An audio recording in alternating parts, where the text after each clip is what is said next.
Hola, ¿cómo están amigos y amigas? El día de hoy estamos en un episodio más de nuestra nueva temporada de Historia Chiquita, en el cual pues ya les había platicado en el episodio pasado y en el anterior a ese, que pues esta nueva temporada de Historia Chiquita va a estar cargada de pues nuevos episodios semanales en donde vamos a estar platicando de temas de historia y también cada tercer episodio del mes vamos a estar con una entrevista con una persona, la cual a mí me parece que abona muchísimo a platicar acerca de historia y sobre todo abona muchísimo a su vida cotidiana, a su vida en el día a día. Y en el día de hoy me enorgullece decirles que nuestra invitada es una persona a la cual primero conocí en un lugar súper bonito, que es el taller de bordado de Mariquita María, también conocida como Daniela. Su proyecto se llama Mariquita María y este es un anuncio para invitarles a seguirla también en sus redes como Mariquita María, tanto en YouTube como en Instagram, si están interesados en aprender a bordar. Y sobre todo para decirles que en ese lugar, en ese espacio en donde muchas mujeres se conectan y hacen amistad, pues yo conocí a Claudia Arruñada, que primero les voy a comentar un poquito su semblanza para que sepan quién es. Es maestra en comunicación por la Universidad Iberoamericana y tiene más de 10 años de experiencia en promoción, gestión y desarrollo institucional y ha trabajado principalmente para la iniciativa privada, también para el gobierno federal mexicano en temas educativos, digitales y de seguridad nacional. Y actualmente colabora con diferentes proyectos de análisis de medios, vinculación y filantropía, y trabaja también proyectos sobre y con inteligencia artificial, que también es una increíble temática. Hace unas semanas estuvo por muchos lados platicando y haciéndole promoción a precisamente todo lo que tiene que ver con AI. Y actualmente funge como académica del Departamento de Comunicación de la Universidad Iberoamericana y también, otra vez, borda, teje y también colabora en Ibero 99 con La Botica Digital, un programa que se dedica a hablar sobre vida cotidiana, internet e historia.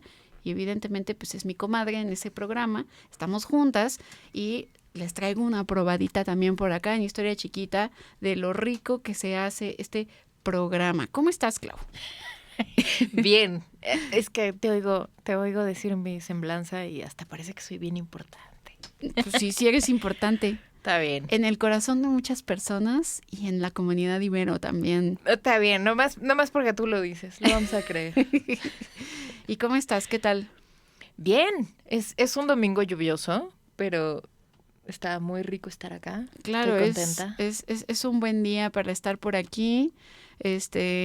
Y si te das cuenta, pues hicimos una mesita con cositas súper lindas. Obviamente te puse del lado de los hilos y el bordado para que te sintieras en confianza. Para que me sintiera en casa. Exacto, para que te sientas en casa. Y bueno, por acá en el set que estás estrenando, porque es la primera vez que tenemos un set en vivo de Historia Chiquita, pues estamos aquí en el estudio de LM Studios, quien desde la primera temporada nos produce el podcast, y obviamente hay que agradecerle como siempre este espacio. Gran lugar. Y aquí tenemos libritos, siempre como siempre el anuncio de el libro de Historia Chiquita, pero también hay otros libros súper bonitos, ¿no? Así es. Y bueno, a ver, normalmente en los primeros 3 episodios de cada mes estamos contestando preguntas de los seguidores de Historia Chiquita. Venga. Así que te voy a hacer una entrevista, pero también van a venir algunas preguntas que nuestros seguidores nos hacen y que me gustaría muchísimo que pudieras contestar aquí con nosotros. Entonces, esta pregunta se hace porque una usuaria en el Instagram de Historia Chiquita, en el canal de difusión, que aprovechó para invitarlos a todas, todes y todos que manden sus preguntas. Normalmente los lunes mando una cajita y me las mandan. Esta semana no mandaron muchas, pero yo las voy capturando y pues las vamos sacando, ¿no?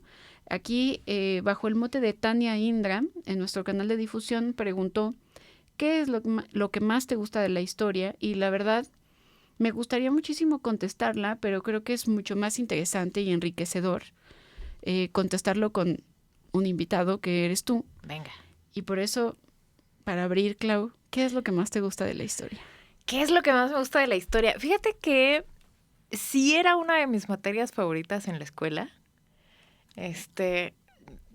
Siempre sacaba buenas calificaciones en historia.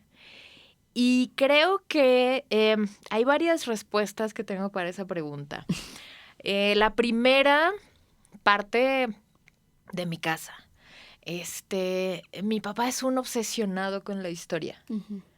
Como que todo el tiempo está recuperando hechos del pasado, todo el tiempo está cruzando cosas que sucedieron con cosas que están sucediendo o que podrían suceder.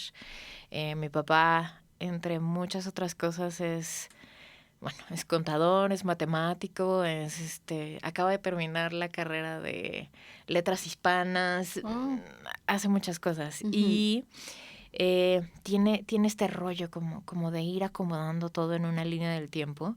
Entonces, me acostumbré mucho desde que era muy chiquita a esta idea de estar recuperando la historia. Mis vacaciones, que bueno, cuando eres un niño de 4 o 5 años y te llevan a las pirámides o a los museos por horas o sí. Y tú preferías estar en la alberca y en la playa y no te la pasas tan bien. Pero ya a la distancia lo veo y entiendo mucho por qué para él era muy importante que estas vacaciones, nada de levántate a las 12 del día, sino tempranito. Y entonces teníamos un itinerario de ir a todos los museos, a todas las pirámides, a todas las cosas. Y creo que es parte de esto, esta necesidad suya de darle sentido a lo que sucede hoy con lo que veía de antes. Y es algo que a mí también me quedó. Y luego, me acuerdo mucho, debe haber sido como 5º, 6º de primaria por ahí. Tenía yo un examen y era la época del Porfiriato, uh-huh, Revolución y el presidencialismo. Y entonces estaba yo estudiando y como que me estaba costando mucho trabajo entenderlo. No es que mi papá fuera así como el papá de serie de televisión que se sentara a estudiar contigo, para nada. Pero aquella tarde, por alguna razón, no sé si le llamó la atención que yo estaba estudiando historia, tenía un examen, uh-huh, y entonces se sentó a contarme ese pedazo de la historia como cuento, como una narración. Sí. Y para mí fue valiosísimo porque entendí qué estaba pasando, entendí en qué momento era y me fue muy fácil estudiar. Entonces, creo que esa es razón número 1. Y razón número 2, me considero una coleccionista de recuerdos. Mm. Entonces, pues también, por ahí, muchachos, compren el libro de historia chiquita. Porque justo cuando leía tu libro me hacía mucho sentido que es una práctica que yo tengo, el pensar en estas personas que formaron parte de mí o de mi vida o que son, aunque ya no estén, esencialmente parte de lo que soy y qué estaban haciendo, de dónde venían. Entonces, creo que por ahí mi interés por la historia está justo en qué estaba pasando. Como no pensar que la realidad es este lienzo en blanco que tú construyes todos los días, que también es una metáfora muy bonita, como uh-huh, todos los días construyo mi vida. Pero pensar que esto que eres ahorita también forma parte de algo que fue. Y saber ese qué fue me parece valiosísimo. De entrada para saber o entender dónde estás, para dónde vas.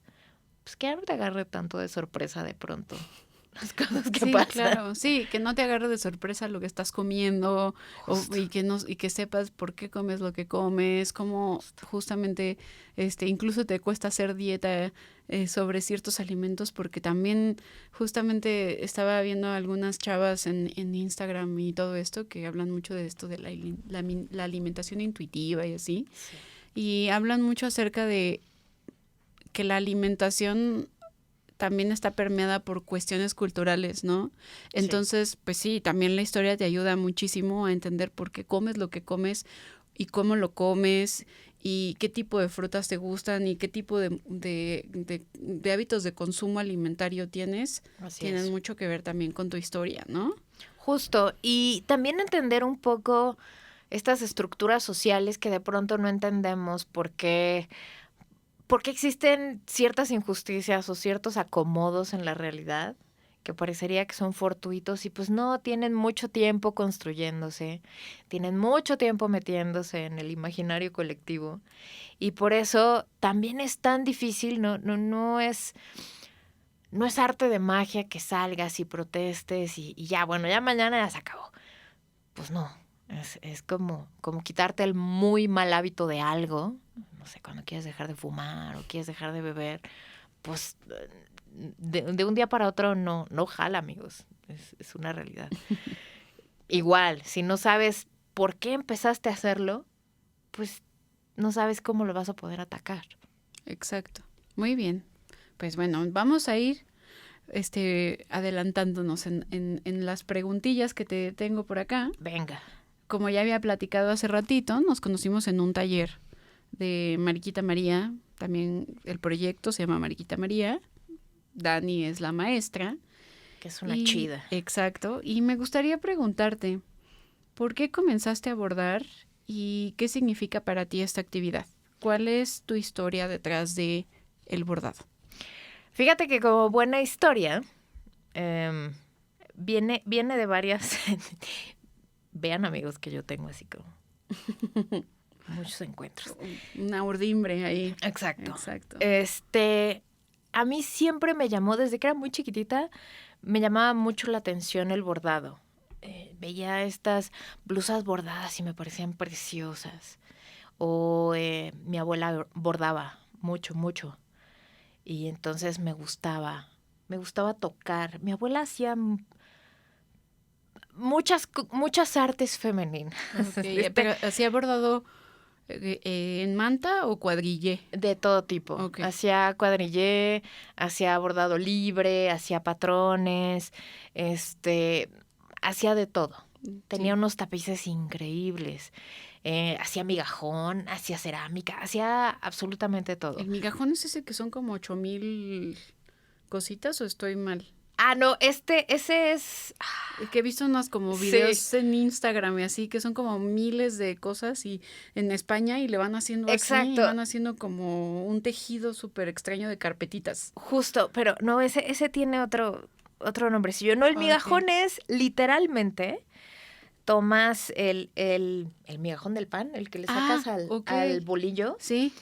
Haces una mezcla con... Resistol. Ajá, con resistol. Y entonces te queda... Como ahora hacen mucho esta pasta francesa o cerámica en frío, ya no sé cómo le llaman. En aquellos años era migajón y entonces ella hacía unos cuadros enormes con flores que los iba haciendo con puros pedacitos de migajón que los iba moldeando y formaba estas estructuras y quedaban increíbles. Muchas de esas cosas se perdieron porque nos fuimos a vivir a Tabasco y básicamente en Tabasco el calor y la humedad se lo come todo. ¿Pero qué no? ¿Tabasco es un Edén? Excepto cuando no. Entonces, es que es la canción, ¿no? Sí. Y acá los cuadros de migajón de mi abuela se los comió una pequeña polilla. No. Que allá la conocen como comején. Ok. Y es muy común que se meta a las casas. Y entonces sí, se volvieron... Pues al final del día es... aunque tenga más resistol, pues es pan. Y entonces se volvieron polvito. Pero bueno, volviendo a la pregunta. Sí. Me llamaba mucho la atención el bordado, lo que hacía mi abuela, lo que hacía mi tía. Mi abuela y mi tía eran re buenas para todas estas cosas. Uh-huh. Y mi mamá intentaba hacerlo. Pero como que intentaba hacerlo porque en su cabeza algo le decía que era lo que la sociedad esperaba de ella. De su femineidad. Exactamente. Entonces, intentaba tejer, intentaba bordar, intentaba cocinar, todos estos roles de lo que implica ser mujercita, según el heteropatriarcado 1000. Y pero lo hacía terrible. La verdad es que lo hacía terrible. Sí. Tejía terrible. Nos hizo unos suéteres que por ahí conservo con todo cariño, pero eran terribles. carpetitas que sí hizo que no le quedaban tan mal y unas cortinas que hizo que no le quedaban tan mal, pero vamos, eran como pequeños chispazos. Ujú. Igual la cocina cocinaba terrible, excepto un par de platillos que le quedaban bien. Y en algún momento, sobre todo cuando mi abuela vivía, me acuerdo mucho llegar a casa de mi abuela y cuando mi tía venía de vacaciones, porque mi tía vivía en Villahermosa cuando nosotros vivíamos acá en la Ciudad de México, y se sentaba con mi abuela a tejer o a bordar o algo que estuvieran haciendo. Y entonces mi mamá le entraba pues porque era lo que había que hacer, ¿no? Ujú. Estaban ahí las tres viendo la telenovela, haciendo cosas y a mí me llamaba poderosamente la atención. Y entonces pues intentaron enseñarme.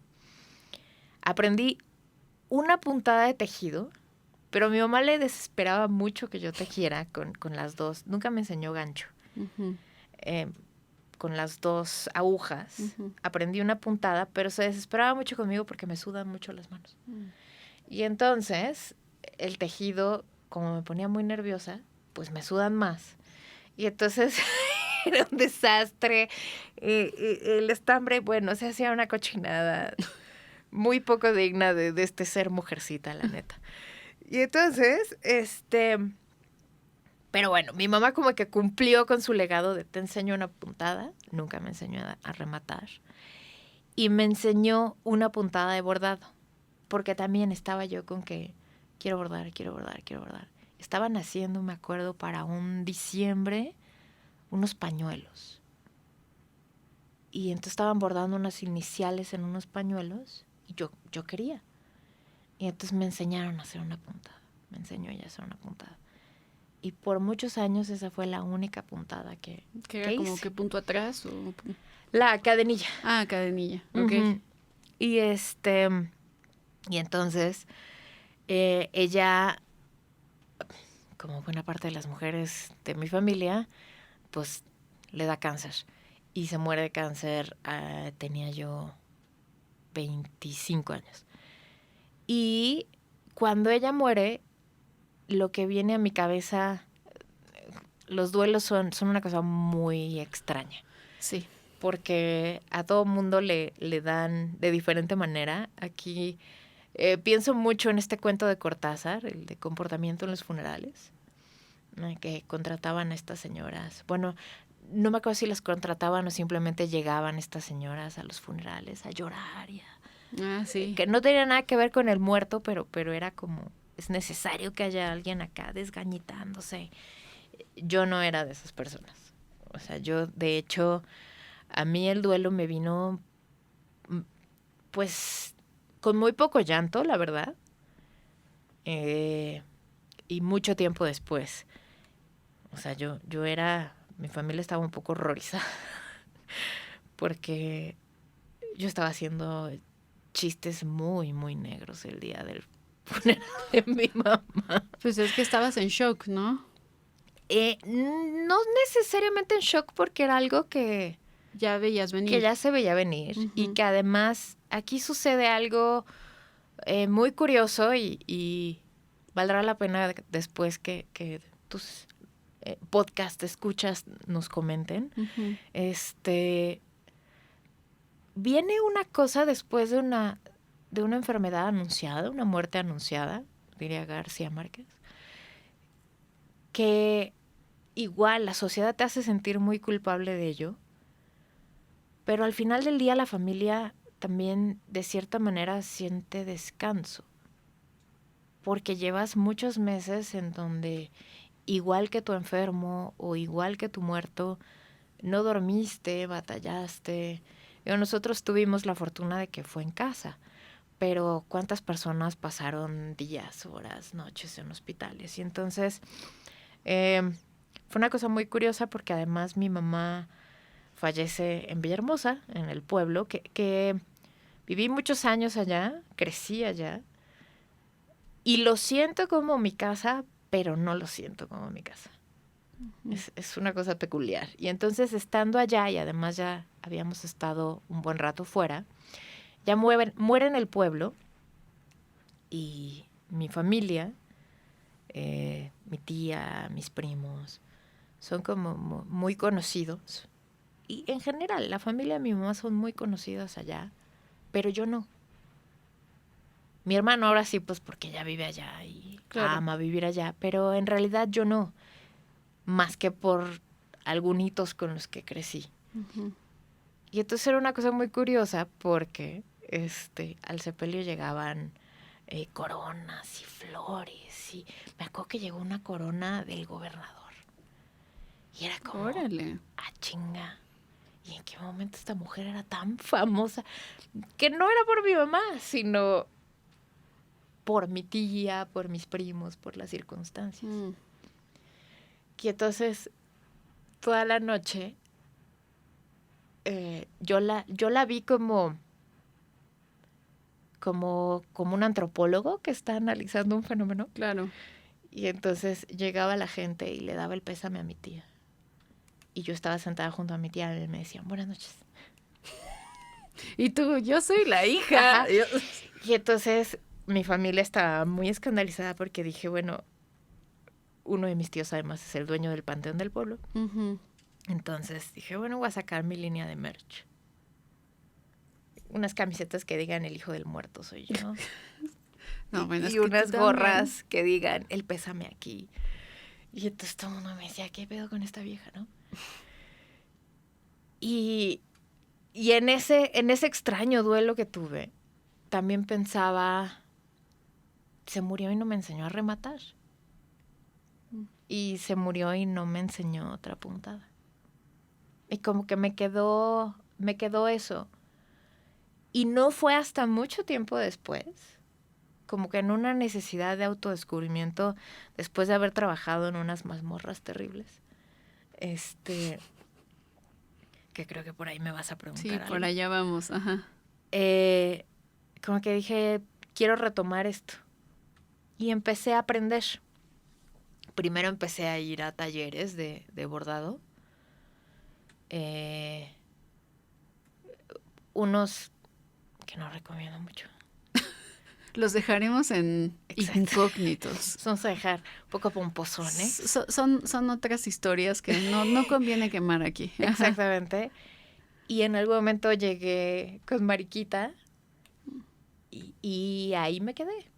Ahí me quedé. De pronto, Mariquita se convirtió como en mi tabla de salvación. Como cuando necesito regresar, no solamente a bordar, sino a tener estos espacios con mujeres. Sí. Veo qué taller tiene. Y es como, ok, voy a ir a tomarlo.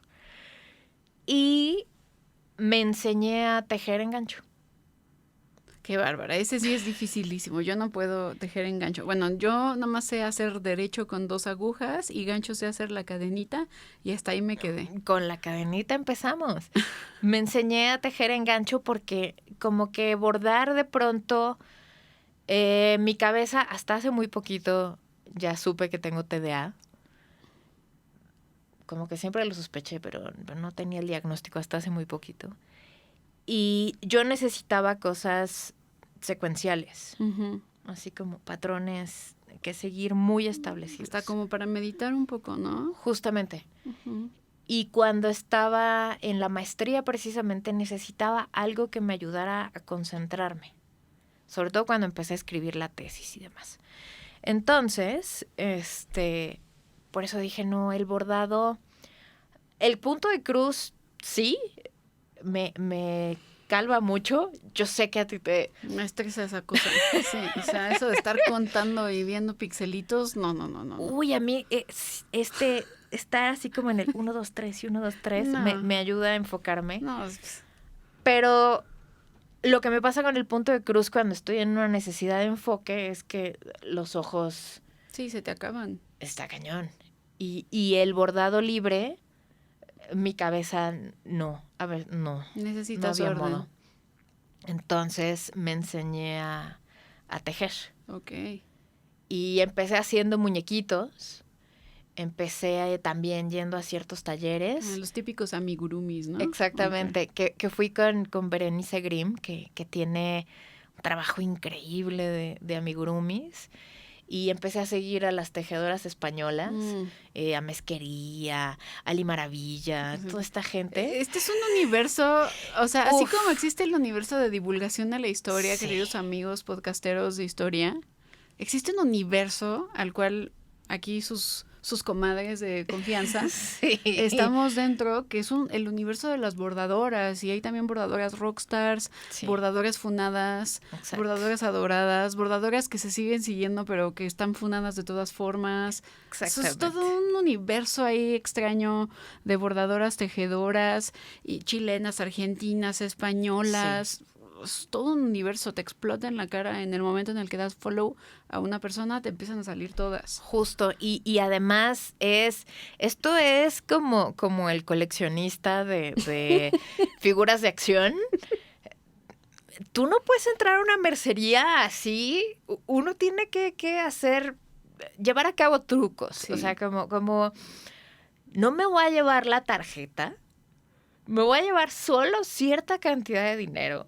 Y de preferencia una listita específica de qué necesito, porque uno entra ahí y vamos. Y te vuelves Fantasías Miguel. O sea, y mi casa es Fantasías Miguel.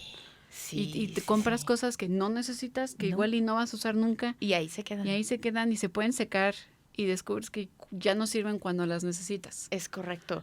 Pregúntenle, este mensaje es para la querida Dan. Dan, se me está secando el sellador. El sellador, yo también compré el litro de sellador ahí, Comex 5x1. Sí. No es anuncio, ¿no? No es anuncio, pero es una realidad. Y pues sí. Y justamente esta parte del tejido, el bordado, tiempo después de la muerte de tu mamá, fue lo que te conectó con ella otra vez. Justo, y que estoy tratando de explorarlo en un proyecto que espero que mi cabeza me dé para concretarlo. Uh-huh. Si no, seguramente acá me van a estar correteando para que lo haga. En donde precisamente empiezo a preguntarme, o sea, yo todo esto lo hago porque quiero hacerlo, porque concienzudamente decidí que iba a explorar el arte textil por varias razones. Primero, mi salud mental, después porque me apasiona y luego porque existe la errónea idea, que también esto es algo que viví, no ahondaré mucho porque sería dar muchos detalles, pero de pronto existe la idea de que el arte textil es opresor para las mujeres, precisamente porque en algún momento de la historia era muy común que pues, el hombre a ser exitoso y crecer y tener negocios y demás, dinero y mujeres. Y nosotras, pues, en la casa pariendo hijos. Bordando. Exacto. Cocinando, bordando, tejiendo chambrita, en fin. Y la realidad es que cuando uno ya se clava a estudiar un poco más esto a fondo, te das cuenta que hay muchísimas aristas en donde además, hay que decirlo, los hombres también participan y es una cosa muy penosa que se les excluya del arte textil cuando hay, textileros hombres de toda la tradición, tejedores, bordadores, que también merecen ser reconocidos. Y bueno, por ahí me empecé a clavar mucho y sobre todo me llevó a lo que les decía hace rato, tratar de entender por qué mi mamá, odiando todas estas cosas, insisto, esto yo lo hago por gusto, pero yo sé que a ella no le gustaba, lo hacía. Y sobre todo, cómo mi mamá en algún momento asumió este rol de mamá o de esposa o de hermana. O sea, siempre calificándose con un sustantivo. Pero si ustedes me preguntan quién era esta señora como mujer, no tengo la menor idea. Entonces, ¿esto te da un poquito de luz? Me da como una manera de empezar a jalar paradójicamente el hilo y tratar de descubrir quién era. Okay. Y en el quién era, no necesariamente armar su biografía, porque también creo que parte de lo interesante, pero también lo terriblemente injusto que tiene la historia, es que no la cuenta quien la vivió necesariamente. O O sea, la cuenta alguien más, la cuenta un tercero, o este dicho de la historia la cuenta el ganador, ¿no? No creo que sea tan así siempre. Pero, o sea, en este caso no es necesariamente saber de ella. Pues, si quisiera saber más de ella, pues le marco a mi tía y le pido que me cuente historias, pero van a ser las historias de mi tía. Claro. En relación a ella. Más bien como en esta autoetnografía, quizá, tratar de entender quién era ella y por qué tomó estas decisiones a partir de lo que un sistema le dijo muy adentro de su cabeza que tenía que ser la cosa. Y bueno, ¿cómo entro yo por ahí? ¿Cómo la descubro? Ya. Wow, pues sí, es un viaje súper, súper, súper interesante. Es un viaje. Esta parte de por qué estás tan conectada con el tejido y el bordado. Pero también quisiera hablar un poquito, yo desde que te conocí, precisamente esta parte que mencionas acerca de los chistes, incluso el humor negro y todo esto, eres una persona, bueno, en mi muy personal punto de vista, que pues sí, como que tiene mucha luz, ¿no? O sea, como independientemente de que sea humor negro, sí tiene mucha luz y llamas como mucho la atención con siempre tus intervenciones, etcétera. Y también te quería preguntar con esta parte del humor y así, una de las cosas que más me sorprendió cuando te empecé a conocer es que tú trabajas o trabajaste en risaterapia. Soy payaso de hospital. Y quería saber por qué trabajas risoterapia, cómo es trabajar en risoterapia y por qué decidiste desarrollarte en ese mundo. Más que trabajar... bueno, sí, no es un trabajo, pero... Es una historia muy linda. De entrada aquí, le voy a mandar un beso enorme a mi hermanito Andrés Aguilar. Yo pensé que a Patch Adams, ¿no? No, fíjate que hay historias interesantes alrededor de Patch Adams. Ok. Que yo creo que nos dan para otro podcast. Ok. Pero no, Andrés Aguilar Larrondo, a quien le mando un enorme beso, es el fundador de Risaterapia, payaso de profesión, idiota profesional como él se presenta. Ustedes lo pueden encontrar por ahí y tiene un programa increíble en Radio Nopal que se llama Fracasorama. ¿Y se pone de esas como naricitas que son como de peluche o la chafa que te dan cuando van los payasos a las fiestas de plástico con el resorte aquí todo embarrado en el cachete? No, bueno, es que depende, o sea, la nariz es un arte. De entrada aquí es una cosa muy curiosa cómo el imaginario también nos ha llevado a que los payasos son estos seres súper maquillados, que dan miedo y que te hacen globos ahí afuera del Sanborns o eso, el payaso, gracias a Stephen King. Bueno, o sea, yo nunca fui niña que le dieran miedo a los payasos. A mí mi mamá cada año era de que payaso y ya cuando fui más grande ya no quería payaso y quería mago. Porque más pro, ¿no? Claro. Pero nunca me dieron miedo los payasos. Y hay gente que le dan mucho miedo a los payasos, lo cual para mí es extrañísimo. Porque digo, no, pero son súper divertidos, ¿no? Pero hay gente que le dan miedo, ¿no? Es que de entrada este maquillaje exagerado del payaso es para el payaso de pista. El de circo.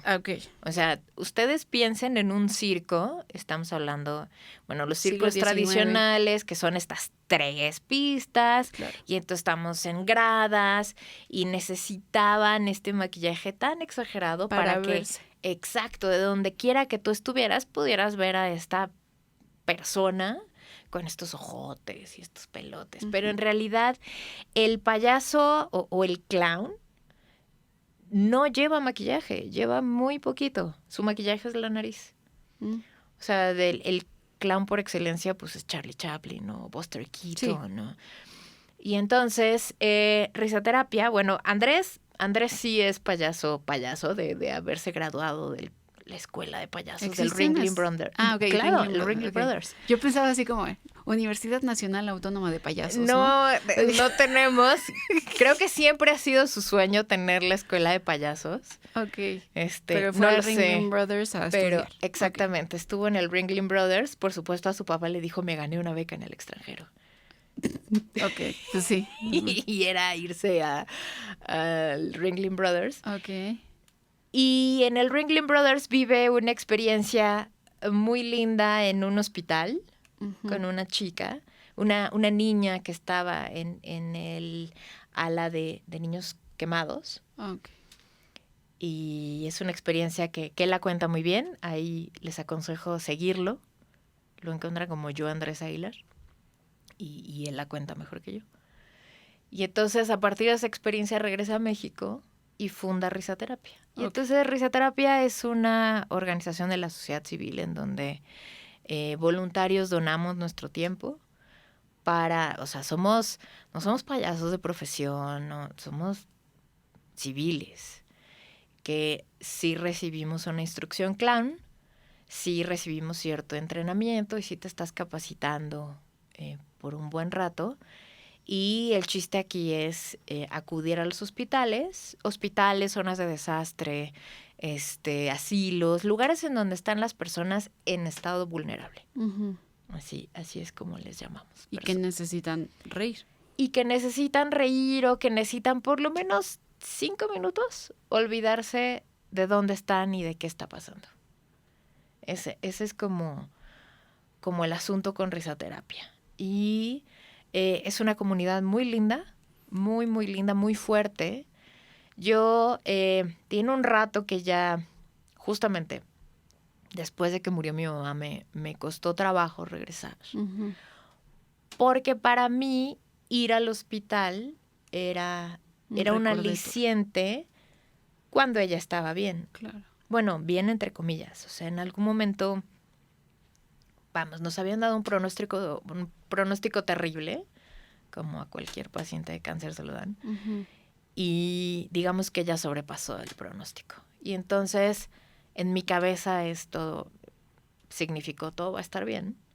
Y entonces, cuando yo iba a los hospitales, iba con la idea de todo va a estar bien. Aunque esto sí es parte del entrenamiento de médico de la risa, el que tú no puedes llegar a decirle a nadie vas a estar bien, porque sí, no sabes. Y todo va a salir bien porque no lo sabes. O sea, tienes que concentrarte en el momento. Pero en mi cabeza, aunque yo no se los dijera, tenía este halo de todo va a estar bien.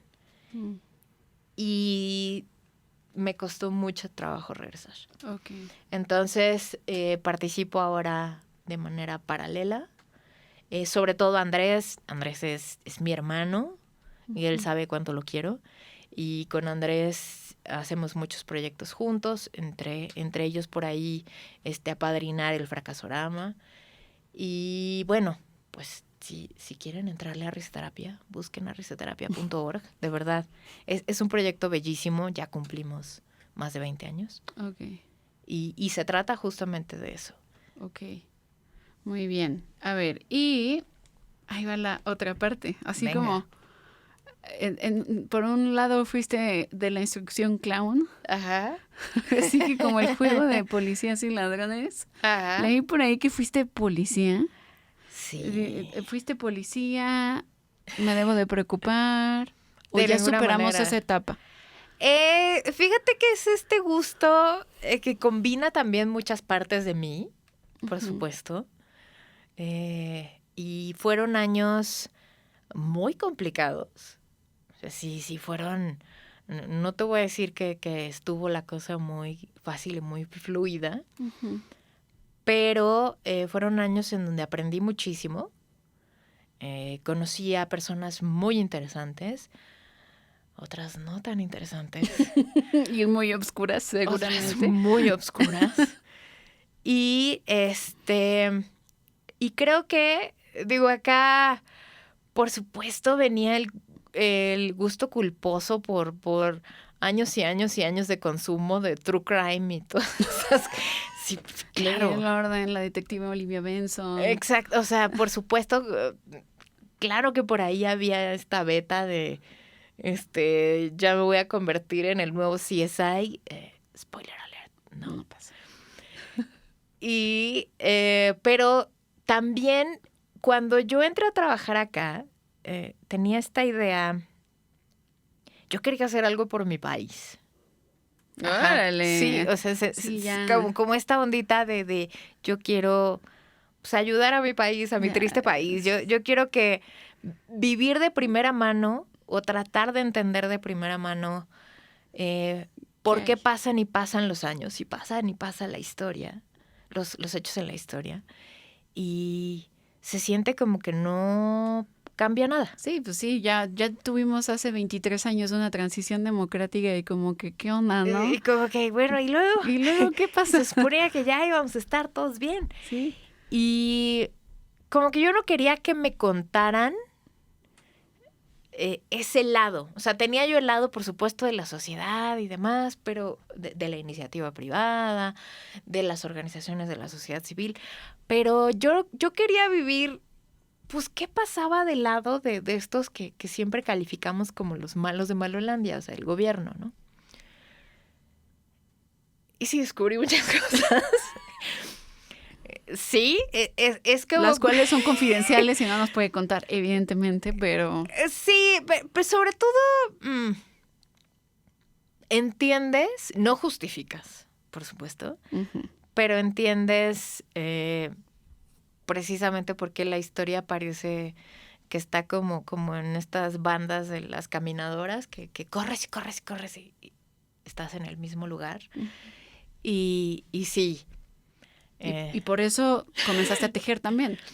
Fíjate que no, el tejido vino mucho tiempo después. Ah, ok. Yo pensé que fue en ese momento. No, ahí, en realidad, ahí mis horarios eran una cosa rarísima porque yo como los tucanes de Tijuana me gustaba vivir de noche.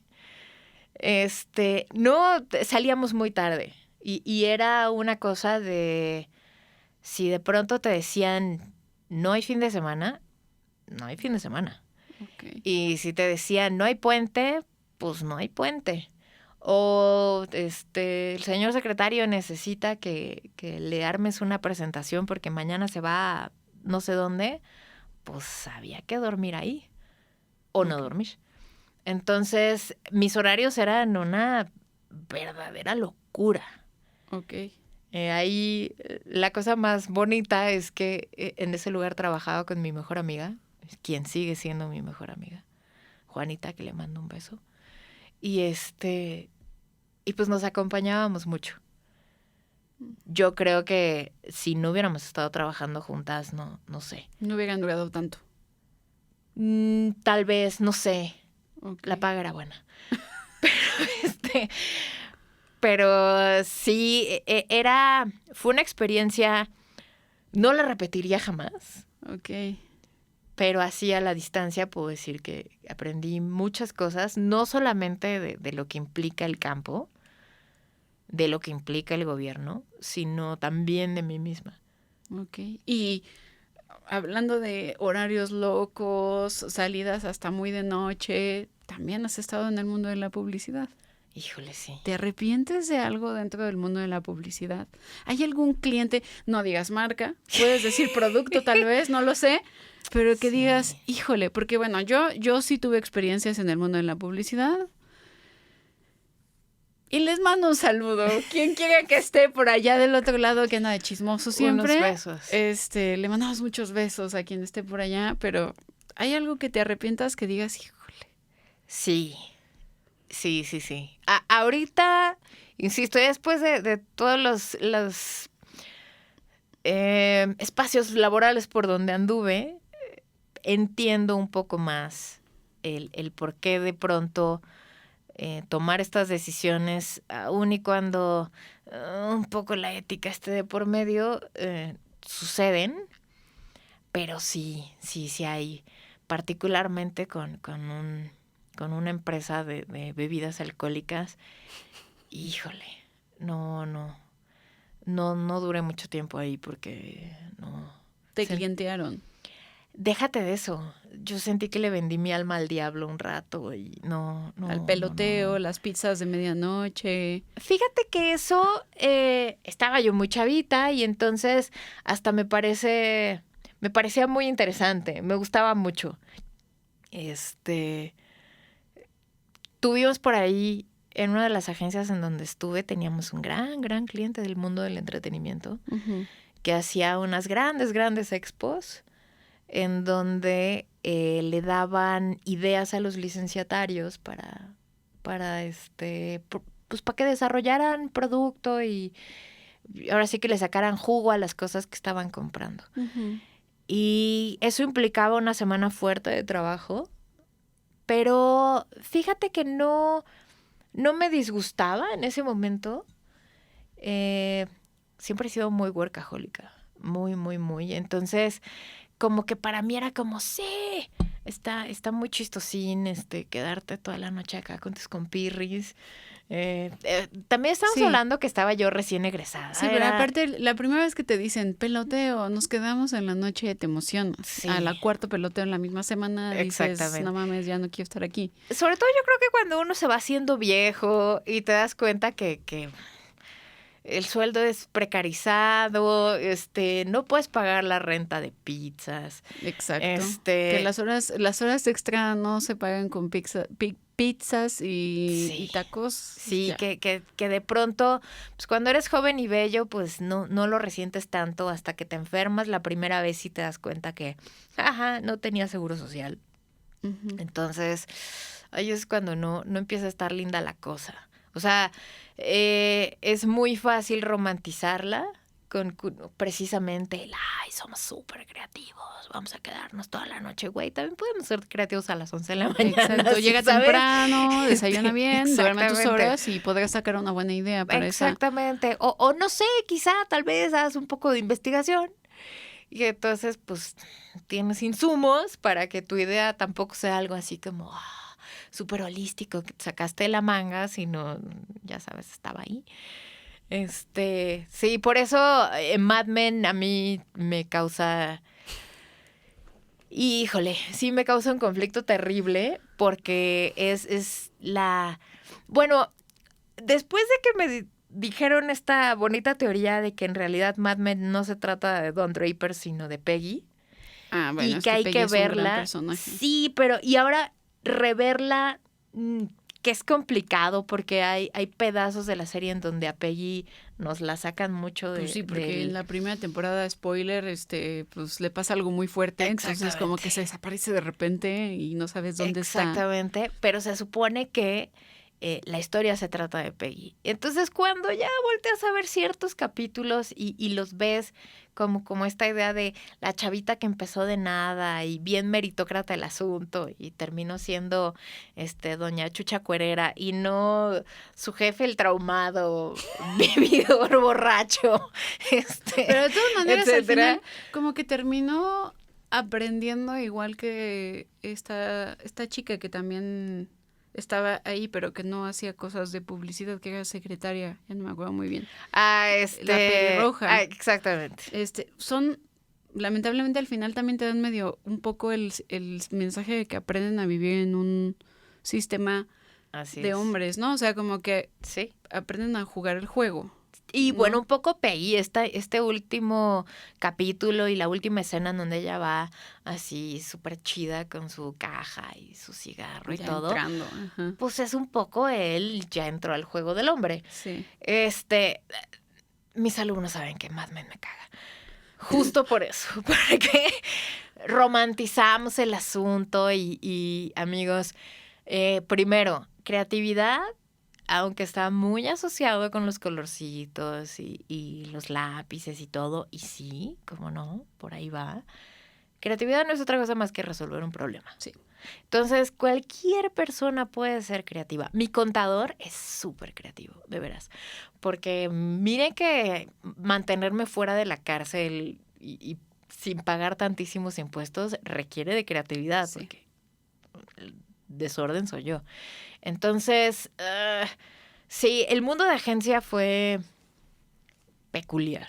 ¿Y hay algún cliente que sí puedes mencionar y que digas, este trabajo es de los que más me enorgullecen? Varios. Pero el que más digas, no manches, ese, por ejemplo, yo en mi corta estancia en el mundo de la publicidad, tengo todavía guardado mi anuncio de BMW que hice para radio, que estaba bien bonito porque era de camionetas y precisamente era como camionetas BMW, de esas como grandes como vans. Y el anuncio decía como, teníamos que llevar las flores, pero todas se nos marchitaron, una cosa así. Y con BMW esto no te pasa. Obviamente esto no es un anuncio, ¿no? Pero Fue muy divertido y cuando me dijeron que sí pasó todos los filtros, fui la mujer más feliz en mi pequeño mundo de agencia en el que estuve 3 meses. Porque sí estuve en otra agencia de publicidad, pero no era de publicidad de leche y suburbia, no, era más bien de organizaciones no gubernamentales, más dirigido a cuestiones de derechos humanos, etcétera. Pero cuando estuve en ese mundo, bueno, ese anuncio fue uno de mis mayores orgullos. ¿Tú tienes alguno así? Tengo varios. El primero, que se remite a tus preguntas anteriores, precisamente fue risoterapia. Es que, de hecho, yo conozco a risoterapia porque en la agencia en donde trabajábamos, les trabajábamos pro bono. Okay. Ya no me acuerdo muy bien cómo había sido el deal, pero uno de los dueños de la agencia conocía a alguien que conocía a Andrés, una cosa así, y entonces les trabajábamos pro bono y hacíamos muchas cosas para risoterapia. Una de ellas fue, conseguimos que nos donaran unos camiones, bueno, la publicidad en los camiones. Y entonces, originalmente, habíamos dicho que íbamos a contratar modelos y no sé qué para que salieran como, o sea, eran fotos donde estaban, pues, los payasos o los médicos de la risa, de risoterapia, no payasos, y había gente malhumorada. Y entonces les poníamos una sonrisa enfrente. Y todo el camión se trataba de eso. O sea, veías a gente malhumorada con su sonrisa enfrente y el médico de la risa al lado. Al final no pudimos contratar a nadie porque no teníamos dinero. Y claramente mi jefe en aquel entonces dijo, no manchen, o sea, ya conseguimos los camiones, ya hacemos las fotos in-house y todo. Los camiones nos donaron las impresiones. Pero pues entonces todos los de la agencia nos donamos como modelos. Por ahí salió mi cara malhumorada mucho tiempo dando vueltas por esta ciudad en camiones de risoterapia. Ese fue uno de los más bonitos. Hice cosas con Médica Sur también, pero hacía mucho trabajo interno. Llevaba la revista interna de Médica Sur, que era un proyecto tote. O sea, porque... Sí, es un monstruo. Y justo hacer este tipo de piezas de comunicación te implica aprender cosas que no pensabas que ibas a aprender. Y entonces, pues no te puedes lanzar a escribir un artículo o hacerle una entrevista a un médico sin, aunque sea, haberle leído tantito de qué se trata lo que hace. Entonces... Y ver Grey's Anatomy no cuenta como ver. Grey's Anatomy, grandes errores, amigos. y entonces hice la revista de Médica Sur. Me enorgullecía mucho esa revista. Me gustaba mucho. Muy bien. Sí, por ahí, o sea, no todo fue... Al parecer te gusta mucho esa parte de la sanación por medio de la comunicación. Justo. Muy bien, muy bien. Oye, y ahora sí. Venga. ¿Qué estás leyendo hoy? O sea, ¿qué encontraríamos en tu mesa de noche si hoy voy a tu casa y por qué lo estás leyendo? Ok. Acabo de terminar un libro increíble que se llama La ridícula idea de no volver a verte. Ok. Suena como... Es bellísimo. Como Wattpad o algo así, pero no es libro de Wattpad o no. No, es Ojo, aquí nos encanta Wattpad, ¿eh? O sea, yo no estoy diciéndolo... Porque hay gente que lo dice en mala onda, yo no. Que la gente lea lo que quiera. Aquí no le decimos nada a nadie si tienes ganas de leer lo que quieras. Se vale el TV Notas. Yo siempre digo que hay valor cultural a mí me gusta en leer el TV Notas. Sí. No, este libro es de una mujer fantástica que se llama Rosa Montero. Ok. Que tiene otro libro por ahí que se llama El peligro de estar cuerda. Y este libro que acabo de terminar es sobre Marie Curie. Ah, ok. Justo nos narra, bueno, el libro empieza, Pierre Curie no se murió por la radioactividad. No, Pierre Curie se cayó un día que había mucha lluvia, se resbaló en la calle y un poco gore, le pasó un carruaje encima. Ay, qué cosa tan horrible. Sí, y entonces, pues, el libro empieza diciéndonos, pues, que Marie se despidió de él en la mañana y le dijo, chido, nos vemos al rato en la universidad, sale, pues, ahí te llevo tu sándwich y papas. Suena como la película esta de Anne Hathaway con... con Jim Sturgess, o sí, que también es así, como que son dos amigos que todo el tiempo como que están tratando de estar juntos y no están, y spoiler, perdón, la atropellan. Un día se alguien liando. Pues bueno, ahora imagínate que la pareja más radioactiva de la historia Ok. vive esto y primero nos narra. Es una cosa muy linda porque nos narra la historia de Marie Curie. La historia de Marie Curie siempre ha estado muy contaminada precisamente por que ella se tuvo que desenvolver en un mundo de hombres, muy, muy, muy de hombres. O sea, la ciencia, vamos, ves las fotos de los científicos de la época y Marie, ahí sentada. Sí. Entonces, es apasionante porque además Rosa hace un paralelismo con su propia historia, en tanto que su esposo acababa de fallecer de cáncer, y entonces empieza a revisar la historia de Marie Curie. Marie Curie, la mujer que estaba desolada, pues porque amaba profundamente a su marido y de pronto su marido ya no volvió, que tenía que criar a 2 niñas, que en realidad, otra vez, ella quería ser científica, no quería ser mamá. Y aún así criaba a estas niñas que terminaron siendo grandes científicas. Una me parece que no es más, creo que fotógrafa, y la otra sí es mujer de ciencia. Y bueno, todo lo que pasó a partir de eso hasta el punto en el que ella pues recibe medianamente reconocimiento por su trabajo, y nos narra un episodio en donde se vuelve a enamorar. Se enamora de otro hombre de ciencia que estaba casado. Y entonces, bueno, ya se imaginarán aquello. Dramón. Pues sí, porque la acusaron de ser una rompehogares, horrenda persona, y ya saben. Sí.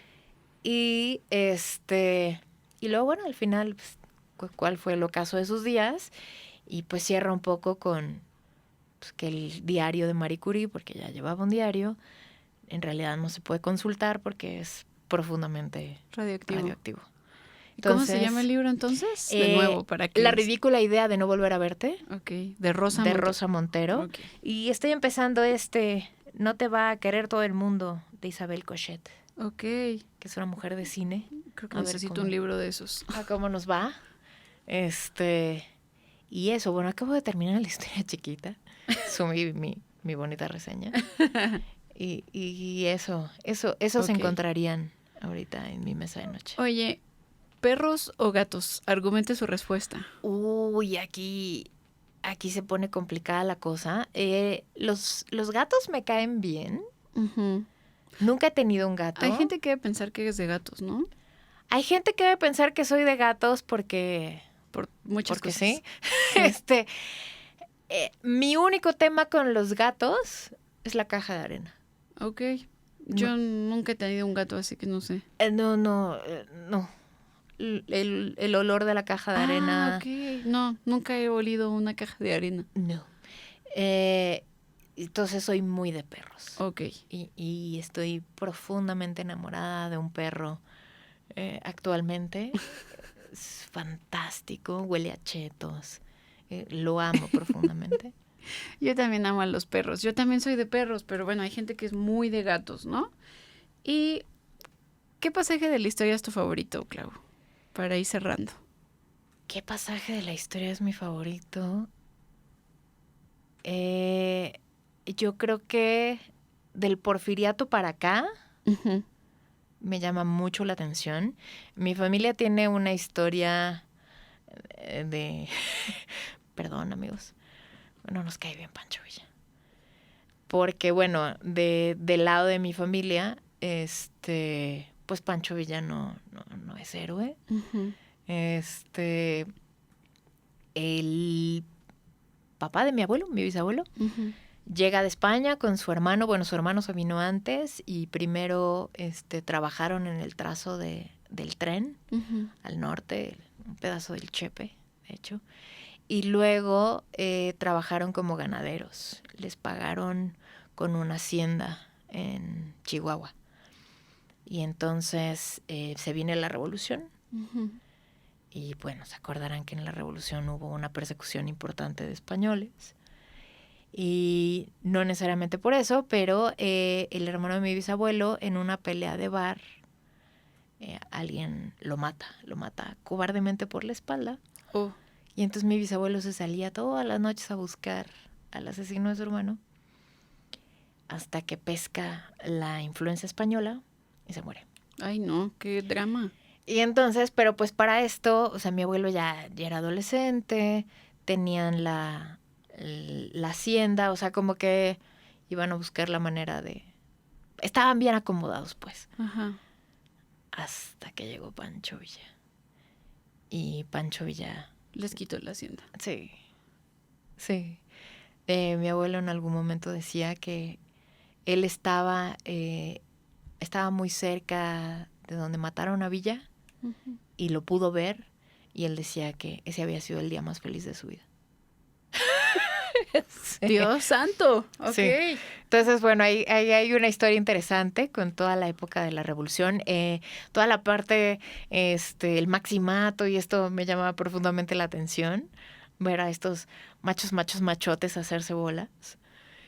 Y luego tengo un profundo acercamiento con lo que pasó en el 68. A veces que sí con López Obrador. Ajá. Ay, no. Ay, perdón, pero... No, pues es que como Sí, eres de por allá, dije, pues va a decir algo de Fíjate López que Obrador. no... Tiene recuerdos históricos de... Sí tengo recuerdos históricos y hay una memoria ahí de los 90 de ese señor en Tabasco que a la gente valdría la pena que se echen una revisada. Un clavadín, ok. Pero no, el 68. Mi papá estaba en la prepa 8. Ah, ok. Y él no fue a una de las marchas previas a Tlatelolco que se hizo en Iztapalapa, en donde ya empezaban a levantar gente. Levantaron a 2 de sus compañeros. A él no lo levantaron porque se echó a correr. Ok. Y corrió, y dice que... No lo alcanzaron. O sea, Gracias que en algún momento, o sea, a sus pies. ya cuando se dio cuenta ya estaba muy cerca de su casa. Vivía en La Balbuena, entonces, pues sí, corrió bastantes kilómetros. Y él iba a ir a Tlatelolco, Ujú. pero esa mañana le salió una chamba muy temprano en la Merced. Y entonces se levantó muy temprano y en la tarde dijo, bueno, me echo una siesta y ya me voy a Tlatelolco. Se quedó dormido. Se quedó dormido. Sí, por eso no llegó a Tlatelolco. Pero sí, pues tiene muchas historias de primera mano de qué pasó, sobre todo en aquella marcha en Iztapalapa. Ujú. Cuenta mucho la historia de uno de sus compañeros que lo levantaron y sí lo regresaron. Su mamá batalló muchísimo y se paraba fuera del campo militar y pedía que se lo regresaran y demás. Sí se lo regresaron, pero decía mi papá que nunca volvió a ser el mismo. Entonces... Lo torturaron. Yo creo que sí. Y entonces sí, como que esa parte de la historia me llama mucho mi atención, pues porque tengo muchas historias de primera mano. Y sobre todo llama mucho mi atención la forma en cómo se ha ido construyendo un mito alrededor de ella. Y vamos, al final, esa es otra parte interesante que tiene la historia, el que puedas ver pues en qué momento sí siguió y en qué otro se convirtió en algo romántico, se torció. Claro. En fin. Muy bien. Esos serían como mis puntos favoritos de la historia. Ok. ¿Y por qué no estudiaste historia si te gusta tanto, Claudia? Buena pregunta. Esta hecho, pregunta va a ser como una pregunta que siempre voy a hacer en la entrevista porque todo el mundo le gusta la historia, pero nadie se quiere dedicar a la historia. ¿Por qué? Fíjate que ahí ya ahorita creo que soy muy buena en lo que hago. Uh-huh. O sea, haber estudiado comunicación, sí, digamos que es como mi vocación, supongo. No iba yo a estudiar comunicación. Okay. Yo quería estudiar psicología. No sé por qué sabía que ibas para allá. Ajá. y psicología clínica, o sea, a mí esta onda de andar aquí, sacándole el lado oscuro a la banda, como que llamaba profundamente mi atención. Pero ya cuando iba a empezar como en la búsqueda, se pusieron enfrente de mí dos cosas. Cosa número 1, un profesor muy querido en la prepa. Ajá. Todavía estaba yo en Villahermosa. Y ya estaba yo decidida a salirme del pueblo porque, Dios bendito, no. El pueblo y yo nunca, en realidad nunca fuimos tan amigos. Ok. Yo sí necesitaba, si no regresar a esta ciudad, irme a otra ciudad, pero no. O sea, no tenía que ser la Ciudad de México. Pudiste haberte ido a otra ciudad en otro estado. Inicialmente había considerado irme a Guanajuato, Ok. a la Universidad de Guanajuato. O a Guadalajara. No, a León. Ah, ok. A León, mira, ahorita a mi mejor amiga le caería muy bien porque ella vive en León y todo el tiempo está como, ¿cuándo te vienes para acá? Y es como, ¿por qué me iría yo a tu pueblo? La Ciudad de México sin duda era como el gol más grande, pero por lo pronto, si no Guanajuato, pero no Villahermosa, no.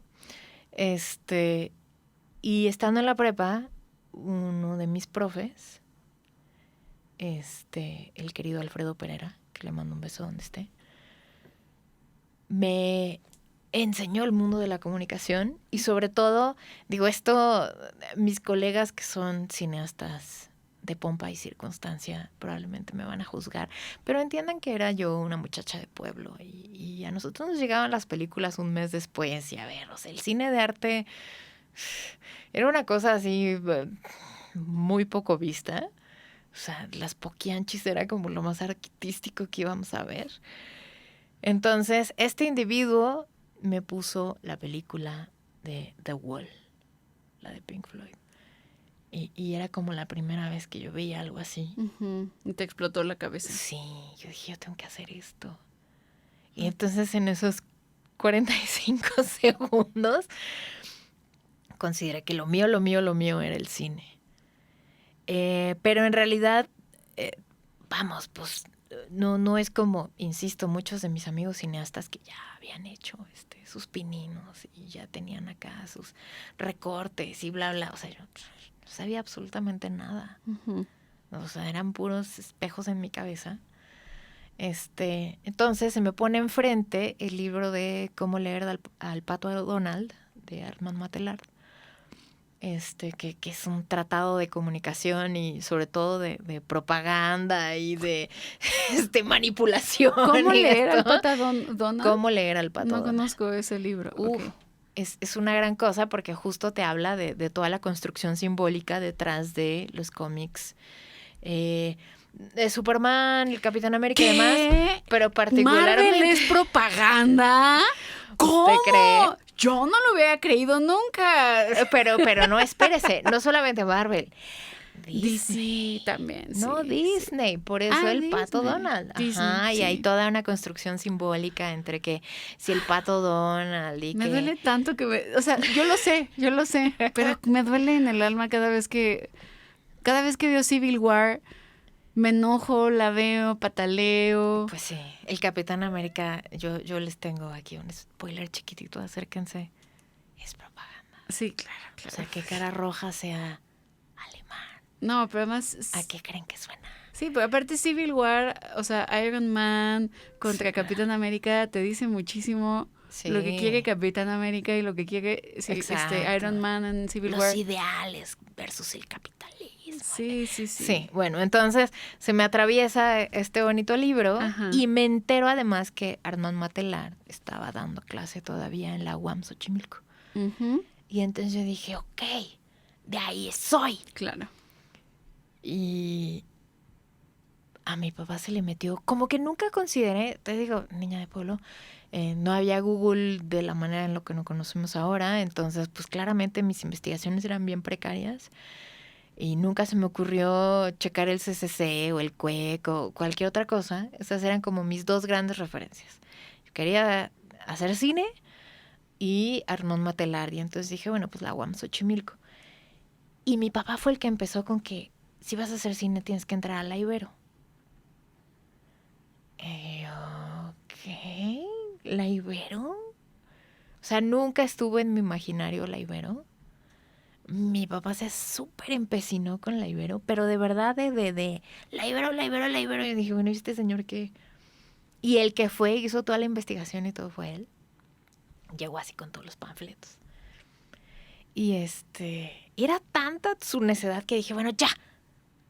Hago el examen de la Ibero y si no quedo, pues ya. A ver qué hago. Y sí quedé. Y entonces, pues, ahí sigo. Muchos años después. Muy bien, pues esta fue una pequeña entrevista que quise hacerle a Claudia Arruñada, que pues es un ser muy especial que conocí precisamente en estos círculos de bordado con Marquita María, a quien en algún punto también traeremos por acá para que platique un poco acerca de su vida y sus talleres. Y les agradezco muchísimo que se hayan quedado esta primera entrevista. Les recuerdo las redes sociales de Historia Chiquita, que son en Instagram como Historia Chiquita, en Twitter nos pueden, bueno, ahora X como Historia Chiqui, en TikTok como Historia Chiquita. Y Clau, ¿te gustaría decir tus redes sociales? Paradójicamente, como buena comunicóloga, hago muy poco por mis redes sociales, pero la que más uso, consulto y tengo abierta es Instagram, y ahí me encuentran como @clarsa, que es como el recuperado de mi nombre. Entonces, pues si quieren echarse una vuelta, a veces sí pongo cosas interesantes, otras se me olvida y ahí la abandono un rato, pero échenle un ojo. Y bueno, también acuérdense que si les gustó esta platiquita, todos los martes en Ibero 99 a las 4:30 estamos platicando por allá también cosas de vida cotidiana, historia y el mundo de la internet y el mundo digital. Y bueno, también Claudia tiene muchísimas cosas que platicar, no solamente de lo que platicamos hoy acerca de la inteligencia artificial. Entonces, pues ojalá que un día prendan su radio, le quiten el polvito y nos escuchen por allá. Y pues eso es todo por hoy. Muchísimas gracias, Clau. Muchísimas gracias a ti, Sari querida. Y si no quieren desempolvar el radio, también se oye por internet. Sí, también se puede oír por internet, se me olvidó eso. Ibero 99.fm. Adiós.